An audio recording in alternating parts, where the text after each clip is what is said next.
Acompáñame y veamos la historia de Rusia desde sus más remotos comienzos hasta nuestros días. Desde hace más de 3000 años se formaron algunos estados primitivos en el sur de la Transcaucasia. La primera forma estatal de la región se llamó Estado de Urartu y está emplazado en las regiones del monte Ararat y del lago Van. Sus soberanos gozaban de regencia sobre las tribus georgianas y el modo de producción era esclavista. Otros estados semejantes existían en la región de Asia Central y fueron los antecesores de los actuales uzbeques, tadshiques y turkmenes. Los jefes de todas estas colectividades estaban en conflictos constantes. Desde hace más de 3000 años se sabe que había conglomerados urbanos importantes con graneros para los cereales, maestros artesanos, guerreros y campesinos. En la Siberia meridional y en los territorios adyacentes al Mar Negro habitaban numerosas tribus nómadas de pastores que erraban con grandes rebaños por la estepa bajo la dirección de jefes tribales. Hace 2500 años se destacó una tribu nómada, los escitas. Bajo la soberanía de los jefes escitas fueron subyugados muchos pueblos, tanto nómadas como sedentarios. Contemporáneo a este fenómeno, varias poblaciones de origen griego hallaron su morada en la región septentrional del Mar Negro y mantuvieron relaciones comerciales muy álgidas con escitas, intercambiando pieles, granos, ganado y pescado. Existieron importantes colonias griegas en el Mar Muerto: Cimérico, Labris, Carambis, Heracles Póntica. En el siglo IV de nuestra era entran en acción los hunos, quienes a su paso destruyen cualquier resquicio de cultura griega, y en el siglo V, Atila emprende innumerables campañas militares hacia Europa Occidental desde las estepas adyacentes al Mar Negro. El gran poderío de los hunos se disolvió gracias a otra tribu nómada, los házares, que provenían desde el Bajo Volga y fundaron el reino de los búlgaros. Durante décadas, házaros y búlgaros lucharon contra tribus eslavas vecinas. Estas tribus eslavas construyeron su hogar a orillas del mar Báltico y de los ríos Dnieper y Danubio, y en la parte superior de los ríos Oka y Volga. Más tarde en esta historia, los eslavos fundaron los cimientos para la constitución de las naciones de los rusos, los ucranianos y los bielorrusos. Desde el siglo VI los eslavos entablaron cruentas batallas contra el imperio bizantino, que desde los actuales Balcanes desplegaba todo su poderío militar. Al occidente, las colectividades eslavas se encontraron en fuertes enfrentamientos con tribus germanas. La actividad económica principal de los eslavos era la agricultura. En un principio incendiaban una parte del bosque y de la tierra mezclada con cenizas brotaban generosas cosechas. Sin embargo, este método tenía como consecuencia que después de algunos años de quemas la esterilidad maldijera con su presencia al ya árido terreno. Al principio, toda la gens, o sea, la conjunción de todas las familias tribales, debía de participar en tan arduas jornadas agrícolas. Los avances técnicos hicieron factible sustituir las herramientas primitivas por arados con reja de hierro, que ya tenían la posibilidad de ser amarrados a las bestias. La tierra bien labrada y abonada empezó a considerarse como propiedad de una sola familia.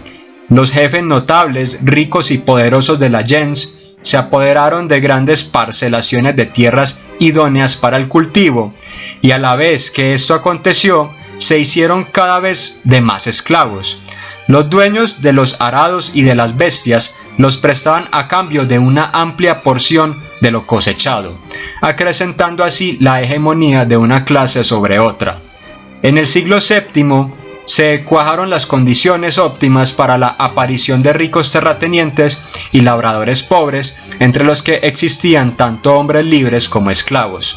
Entre el siglo IX y el siglo X surgió la figura de los boyardos, que eran grandes poseedores de tierra, príncipes y jefes tribales.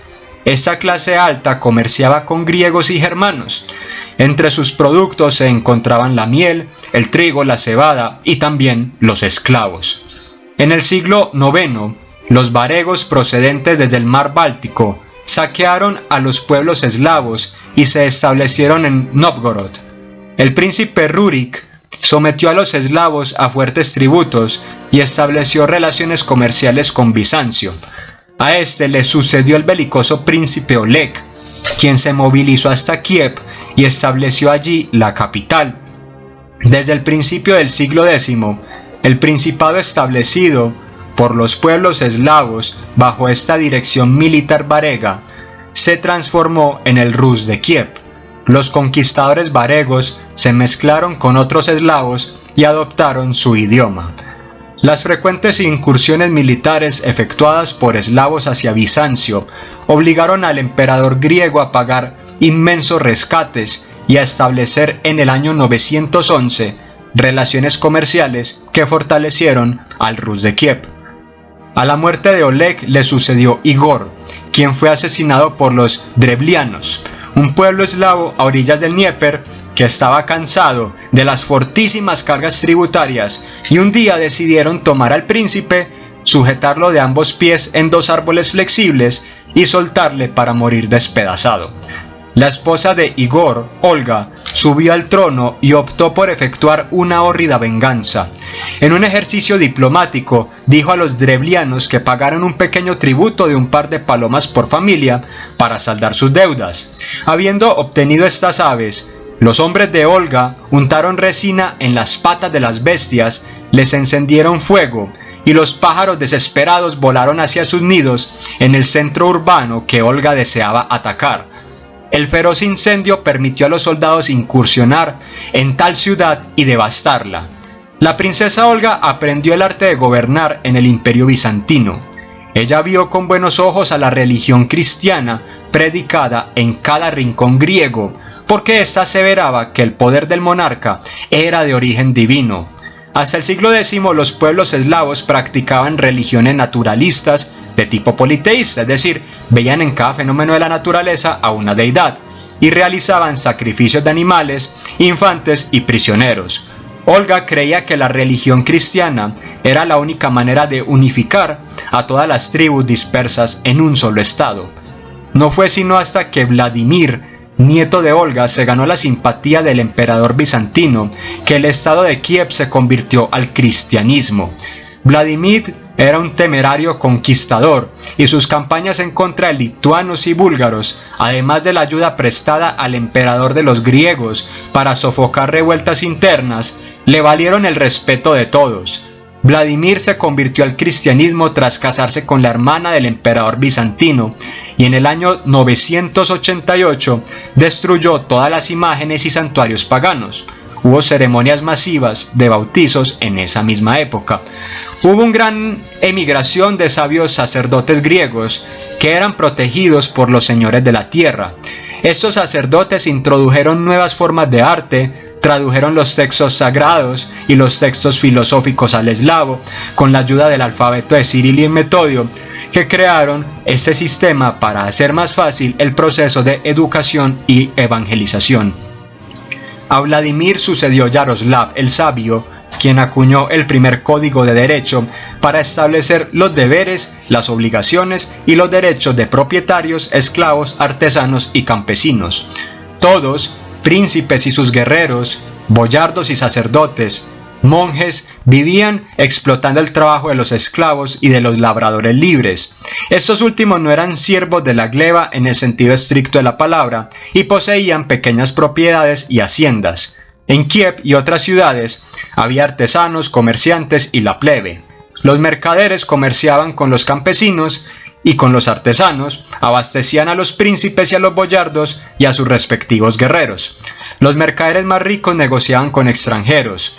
Los habitantes de las ciudades se administraban por la Asamblea Popular, que era dirigida por la nobleza rica.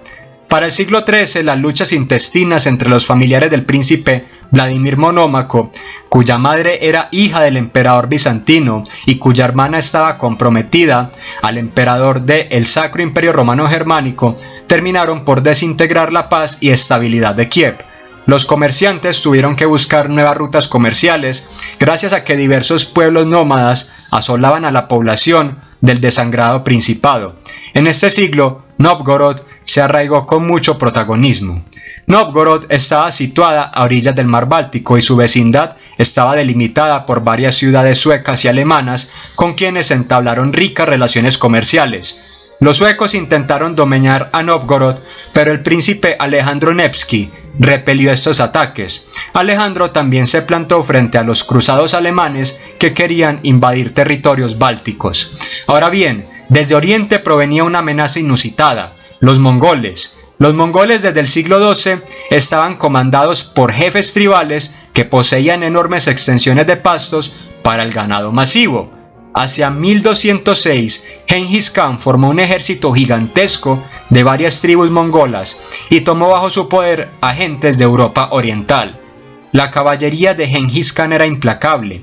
Además, lanzaban sobre las empalizadas bombas lodosas de petróleo quemado y tenían arietes y diversas armas de asedio para destruir las murallas.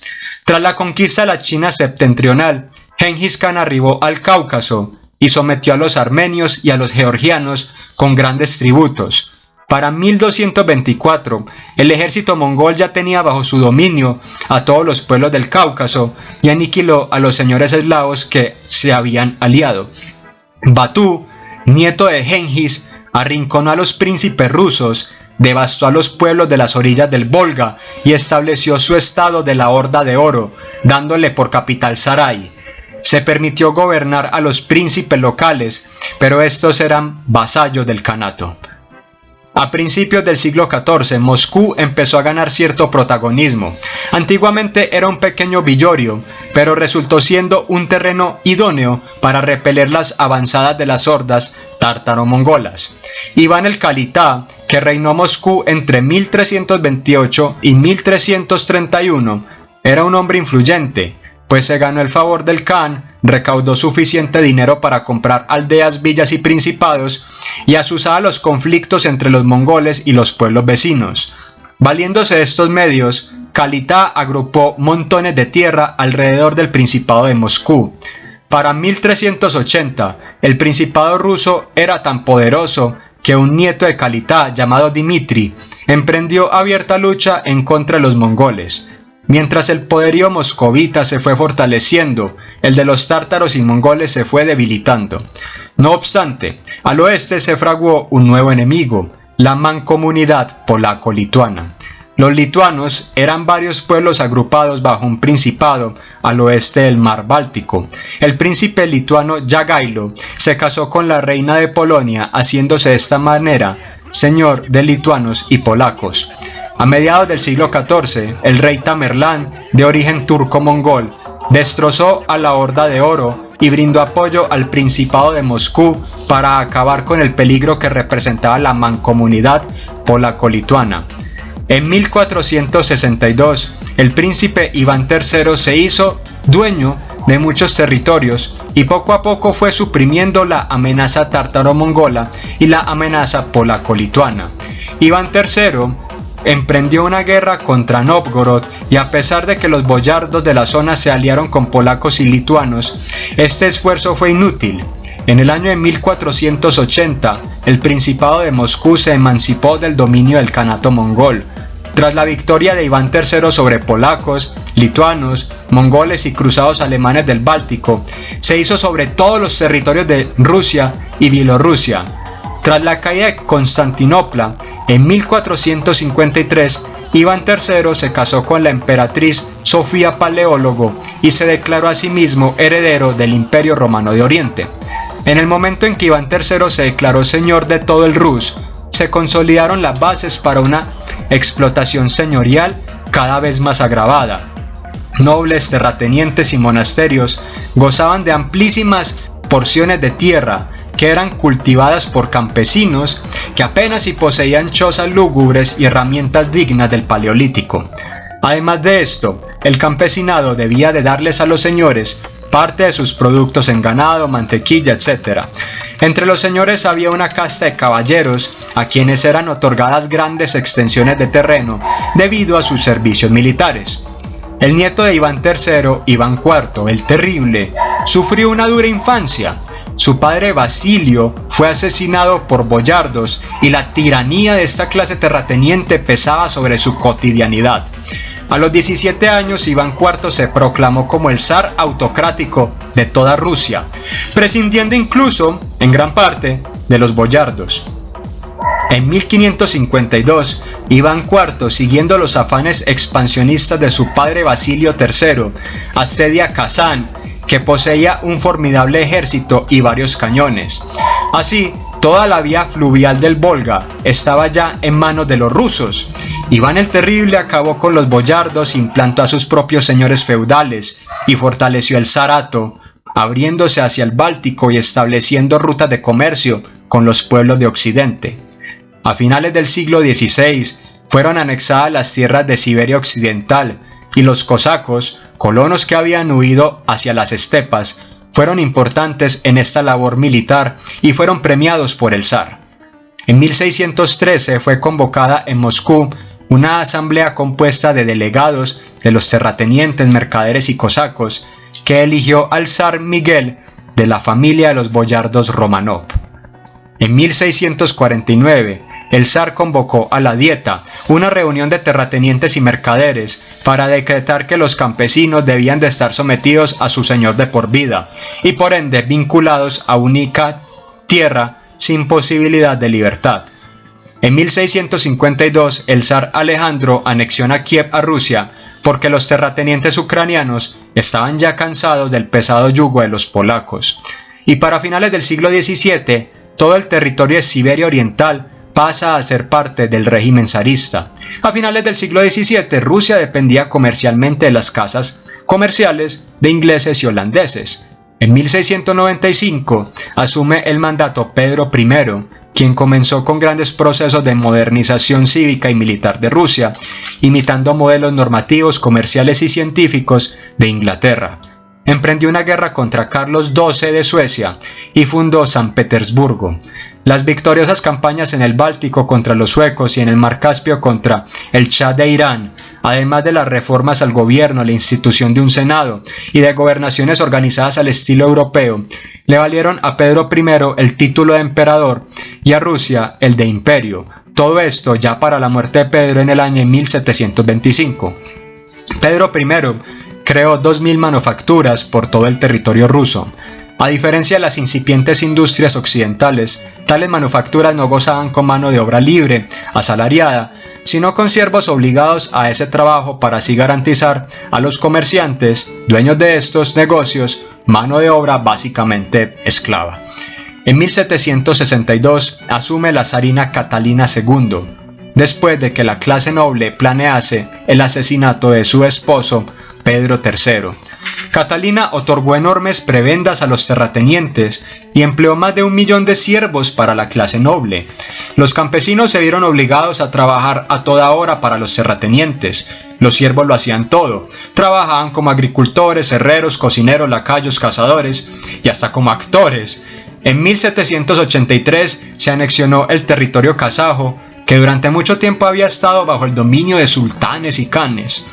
Catalina II y su hijo Pablo I temían la revolución burguesa de Francia y ejercieron dura represión y censura contra cualquier resquicio de liberalismo. El mismo Pablo I, junto con los soberanos de Austria y Prusia, envió efectivos militares a combatir en Francia, pero después se alineó con Napoleón Bonaparte. En 1805, el zar Alejandro I tomó posesión del territorio georgiano gracias a los nobles locales que estaban ya hartos de las incursiones de los iranios. En 1812, Napoleón tuvo grandes incursiones militares hasta llegar a Moscú. No obstante, la falta de víveres y el agreste clima le obligaron a retroceder. Los nobles de Inglaterra, Prusia, Austria y Suecia se aliaron para derrotar a Napoleón, quien se fue exiliado a la isla de Santa Elena. De ahí en adelante, a la cabeza del zar Alejandro I, junto con los nobles austriacos y prusianos, se formó la Santa Alianza, que era la concatenación reaccionaria de las monarquías europeas con miras a derribar, aplastar y aniquilar cualquier atisbo de revueltas populares. Alejandro murió en 1825 y después de su muerte se produjo una rebelión. Algunos oficiales rusos fueron influenciados por las ideas de la Revolución Francesa y formaron una sociedad secreta. En diciembre de 1825, los decembristas, como se les llamaba, intentaron un golpe de estado. Se reunieron en la plaza del Senado de la capital, pero las tropas leales al zar abrieron fuego y los dispersaron. Posteriormente, 5 rebeldes fueron ahorcados. Sin embargo, el intento de levantamiento fue un anticipo de lo que se vendría en Rusia. Tras los acontecimientos de diciembre de 1825, el nuevo zar Nicolás I, que gobernó entre 1825 y 1855, estaba decidido a acabar con cualquier movimiento revolucionario. Formó una fuerza policial para detectar revolucionarios. Todos los escritos fueron rigurosamente censurados. En 1830, Polonia, que estaba gobernada por Rusia, se rebeló. La rebelión fue aplastada sin piedad. Además, en 1849, el zar intervino en el Imperio Austrohúngaro para aplastar un levantamiento de los húngaros. En 1853 llegó la Guerra de Crimea. Durante el siglo XIX, el Imperio turco, que incluía los Balcanes, estaba en declive. El zar ruso estaba ansioso por aprovechar el declive de los otomanos. Sin embargo, los británicos estaban alarmados porque temían que si Rusia se expandía hacia el sur de Asia, podría amenazar el control británico sobre la India. Los franceses se involucraron debido a una discusión sobre quién debería controlar los lugares sagrados de Palestina, los católicos franceses o los cristianos ortodoxos. El gobernante francés Napoleón III estaba ansioso por pelear una guerra exitosa, ya que creía que aumentaría su apoyo en Francia, y utilizó la situación para diseñar un enfrentamiento bélico. En julio de 1853, los rusos ocuparon lo que ahora es Rumania, que entonces formaba parte del Imperio Otomano. Además, la armada rusa hundió varios barcos turcos en el Mar Negro. El Imperio Otomano declaró la guerra a Rusia el 16 de octubre de 1853. El 28 de marzo de 1854, Gran Bretaña y Francia entraron en guerra con Rusia. La guerra se conoció como la Guerra de Crimea porque la mayoría de los combates tuvieron lugar allí. Los rusos pronto se vieron obligados a retirarse de lo que ahora es Rumania. Sin embargo, Napoleón III persuadió a los británicos para que lo ayudaran a intentar capturar el fuerte ruso de Sebastopol, argumentando que era una amenaza para la seguridad de toda la región. El ejército británico estaba dirigido por Lord Raglan. Los franceses estaban dirigidos por el mariscal Saint Arnaud, mientras que los otomanos estaban dirigidos por Omar Pasha. Los británicos y los franceses desembarcaron en Crimea el 14 de septiembre de 1854. Obtuvieron una victoria en el río Alma el 20 de septiembre de 1854, pero no lograron tomar Sebastopol. El 25 de octubre de 1854, los rusos atacaron en la batalla de Balaclava, pero fueron rechazados. Lo intentaron de nuevo el 5 de noviembre de 1854 en Inkerman, pero nuevamente fueron rechazados. Los aliados se atrincheraron para un largo asedio. Sin embargo, el ejército británico no estaba preparado y sufrió terriblemente durante el invierno ruso. El 26 de enero de 1855, el reino de Piamonte-Cerdeña declaró la guerra a Rusia. Luego, a principios de 1855, el zar murió. En junio de 1855 también murió Lord Raglan, quien fue reemplazado por el general James Simpson. Luego, en agosto de 1855, los franceses obtuvieron una victoria en Chernaya. El 8 de septiembre de 1855, los aliados capturaron Sebastopol. En marzo de 1856, el nuevo zar Alejandro II firmó la paz mediante el Tratado de París. Alejandro II fue un zar reformador. Su gran logro fue abolir la servidumbre en 1861. Los campesinos recibieron algunas tierras de los terratenientes. Sin embargo, los terratenientes fueron compensados por su pérdida y los campesinos fueron obligados a pagar a plazos. Así que los campesinos estuvieron cargados con fuertes pagos durante muchos años. Además, en 1864, Alejandro estableció consejos elegidos localmente, llamados Zemstvos. También en 1864 se independizó el poder judicial. Sin embargo, las reformas de Alejandro no impidieron que los movimientos revolucionarios se fortalecieran. Se hizo un intento de asesinar al zar en 1866. Se hizo otro en 1867. En 1879 el tren imperial se descarriló en otro intento de matarlo. Alejandro fue finalmente asesinado en marzo de 1881, cuando un hombre llamado Ignatius Grivenitsky le arrojó una granada. Alejandro II fue reemplazado por Alejandro III. El nuevo zar estaba decidido a reprimir toda disidencia. Sin embargo, los movimientos revolucionarios continuaron creciendo durante su reinado entre 1881 y 1894. Mientras tanto, a finales del siglo XIX la revolución industrial llegaba a Rusia. En la década de 1880, Rusia todavía era una sociedad agrícola, estaba atrasada en comparación con muchos países europeos. El reinado de Nicolás II, quien fue el que sucedió, estuvo marcado por los aires de revolución que iban en su contra. Su fracaso en la guerra imperialista contra Japón, la represión cruel y miserable a los marchantes pacíficos de 1905 que exigían tratos justos en las fábricas y jornadas laborales de 10 horas, además de su régimen autocrático que desoía los llamamientos de la Duma, desencadenaron en la Revolución de Octubre de 1917.